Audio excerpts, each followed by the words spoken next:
So, for all of you guys out there who aren't aware of real recent events that have occurred, let me school you guys in and what it means for America. Now, we've all been inundated with these Hollywood pop stories about how conservative black men who are the antithesis of stereotypes are being found guilty of being sexual deviants at worst. Yet we have stereotypical Negroes who break the law and freaking do mollies while doing wheelies in downtown Manhattan are being released by a bunch of white billionaires. We've all been inundated with that crap. And the reason why I haven't made a Meek Mill story is because I don't do Negro news here. This is like, in the words of Alpha Male Strategies, I'm going to paraphrase him here. Now, he says he doesn't do relationships and simping and all this other kind of stuff. And you can go to Corey Ring for that shit. Well, I'm going to tell you this. This is Sanato's Clutch's channel. This is I'm not going to use the voice of the whitewash brother because that's just copying and sitting at this point, paraphrasing. But we are beach life here. This is the most whitewashed guy that you probably know on YouTube in general, especially, I guess, the black side of YouTube, if you want to call it that. But quite frankly, we don't do World Star Hip Hop News. We're not the World Star Hip Hop News channel, which a lot of these YouTube channels, particularly these black male YouTube channels, get clicks from. They'll do stories about who Meek Mill's who grabbed Meek Mill's ass today in jail, and is him and Amber Rose getting back together, or is Meek? They'll make up some stupid shit about Meek Mill and Cardi B. They were seen together at a Starbucks protest, but they were buying something. Are they together? Who knows? Watch my channel. We don't do World Star Hip Hop News here, so if you're looking for that, there are plenty of other clickbaity channels to go to for that BS. We do original content here, and this is one of the more original content things that I like. I like talking about geopolitics, and it's for a reason. Now, for all of you who want to hear some relevant news, hopefully I didn't ramble on too long, but two events have recently happened which blows anything that has happened in America away. Besides the fact that these two stories are being put in the front for the reason of distracting you from the following. One, we have a story out that Iran has recently banned the use of the US dollar when it comes to commercial dealings and any sort of economic activity, and have since leaned on to countries like China and Russia to deal directly with without the use of the US dollar as a medium. Second story that we have, and this is the big story. This story warms my heart, honestly, and not a lot of stories do. The North Korean dictator Kim Jong-un and the South Korean president or prime minister, I think it's president, Moon Jae-in, have officially declared a verbal, at least a verbal end, or at least a foul to the verbal end of the Korean War. Which for all of you guys out there who think, oh, they're at war? They're at war? They aren't shooting. I don't see soldiers on the ground, boots in the ground, and UAVs online, and helicopters on the way, and attack choppers, and tactical nuke incoming. They ain't at war. Because it's a Cold War, you idiot. Anyway, America's been in one of those little Cold Wars too, which was ended in part by the Canadian Silent Cowboy you all hate, but that's a whole other story. Tear down this wall. Anyway. Those two have officially shaken hands. They both of the presidents have crossed the DMC line, which all of you don't know.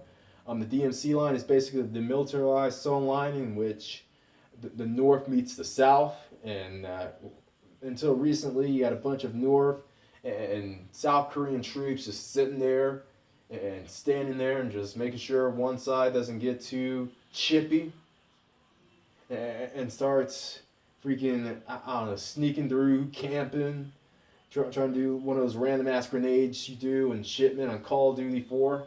I mean, make sure none of that happens. Or wet work. That's the level wet work. Freaking wet work.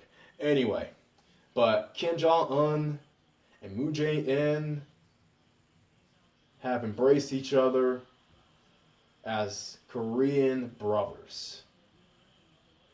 And it was a sight to see. They were shaking hands, giving each other dap, freaking sharing all sorts of bulgogi and Korean barbecue, and they had dinner. The family, the wives, compared each other's dresses, and the children even stood together. They ended up playing StarCraft and Warcraft and Fortnite.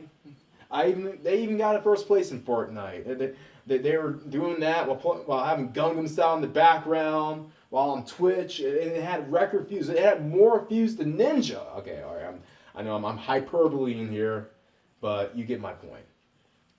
The two put a foul to peace to end the Korean War. That's all that happened, really. I know. My worldview is a bit more exciting than the rest of you guys. If you guys want to get into the minus Santos clutch, I just gave you a preview right there of what I think about the world, or what I like to think about the world sometimes. Anyway, how does this affect us here in the States? Well, it's quite simple. Our influence is rapidly declining, if you all haven't noticed. Between the economic event that happened in Iran, and Iran isn't the first country that has done this, folks. Comparing that, looking specifically, what happens, and the reason why the US dollar hasn't hyperinflated, despite the fact that we had all these quantitative easings and these printing of federal notes, which, we all know about the federal notes as is, so I'm not even getting into that story, but what happens is that as the world's reserve currency, a lot of the money is shipped out to different countries, whether it's for economic trade, whether it's for leverage, whether it's for storage, and that helps keep the dollar low, relatively, not low. It keeps the value of the dollar high, I should say. And by low, I mean low inflation. If if the United States stopped being the world reserve currency, or if a bunch of countries decided to stop using the dollar as their medium or as a source or a form of income for doing business, eventually a lot of those dollars would flow back here, causing hyperinflation. Hope you guys know that. That's not basic economics, but that's economics nonetheless. This is going to affect us economically. And if you guys haven't known, or if you guys aren't aware of this, go to a gas station next time and see how much higher the gas prices are compared to what they were even a month ago. That's also has something to do with instability in the Middle East, but let's be honest, when has the Middle East ever been stable?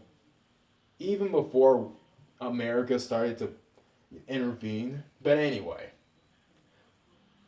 if that doesn't show you the loss of influence America is having, then this Korean Peninsula peace talks definitely proves it.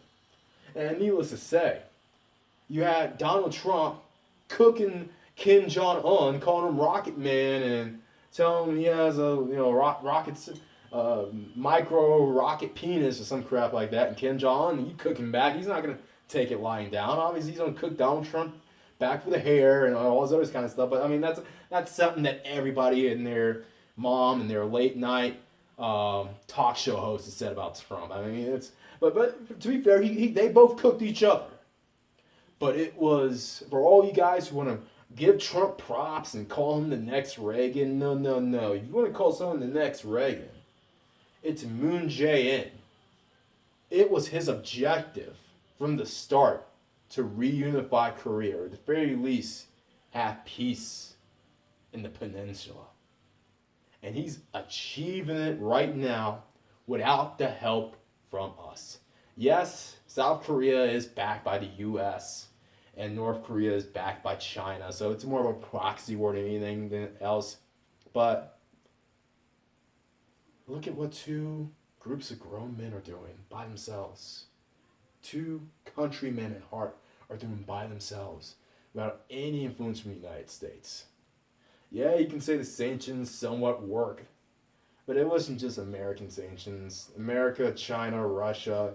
It's when everybody put the foot and blocked the cock of North Korea when they finally started to act peaceful. And I think there are going to be two things from this. One, either you're going to have a unified Korea at last, or North Korea is going to end up being more like China, in which it's going to be somewhat industrialized to people who have jobs. I mean, granted, we can argue what kind of jobs they'll have, but what kind of pay they'll get, but that's besides the point. I mean, I think a lot of those people in Korea would rather have those Foxconn jobs than working in slave labor camps and eating what grass and all sorts of ungodly other things. I don't even get into it, but anyway, this is proving that America is becoming more relevant by the day, and America's response by going after freaking celebrities who epitomize a non-stereotypical black man. If this is your response while releasing stereotypical black men, it just goes to show that America and its decline is well deserved. What else can I say about this? As Aaron Clary says, if this is how America's going to react, if we're distracted with all sorts of celebrity cases, then like he said, enjoy the decline. I mean, all the smart people would really know what to do. Yeah, we all know what we need to start doing. But for everyone else out there, enjoy it while it lasts. And for all of you out there, always bet on X.